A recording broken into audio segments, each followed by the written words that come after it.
Hi, I'm Pastor Emily Carson, and I serve on the staff of the Southeastern Minnesota Synod. I really like tasks.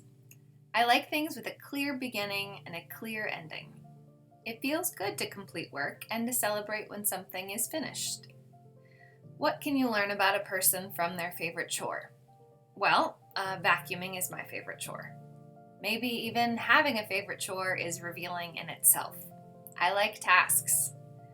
This orientation toward tasks can certainly be handy, but it also has a shadow side. I sometimes avoid bigger, deeper work because it doesn't have a clear end point. And, as I'm sure you've noticed, we're living in a time in which we are being invited to do a fair amount of big, adaptive, ongoing work as we navigate being alive in 2020 on this planet. Good news.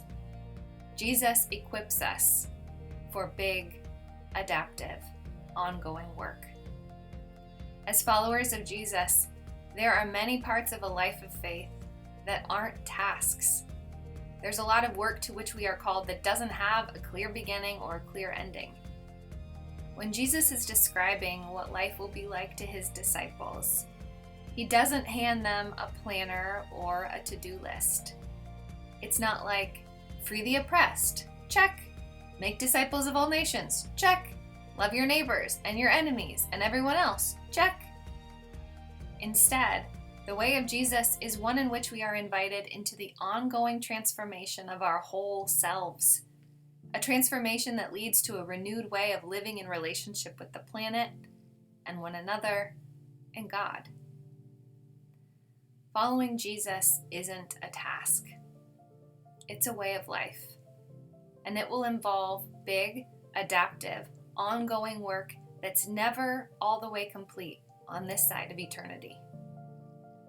Our Synod staff recently read and discussed the book Trouble I've Seen, Changing the Way the Church Views Racism by Dru Hart. In the book, Hart reminds Christians of their calling to acknowledge the realities of racism within the church and also work to dismantle all forms of oppression. Something especially impactful about the book for Christians is the way that Hart connects the work of anti-racism to the life, ministry, and words of Jesus. Hart writes, "The church in particular needs to be an alternative community that demonstrates to the world that truly loving all God's people, especially those we are socialized to believe don't matter, is possible." People of the Synod, as you know, this is not a one-time task. This is work from which we can never disengage. This call will always be with us, not for a month or a season or a year, but always.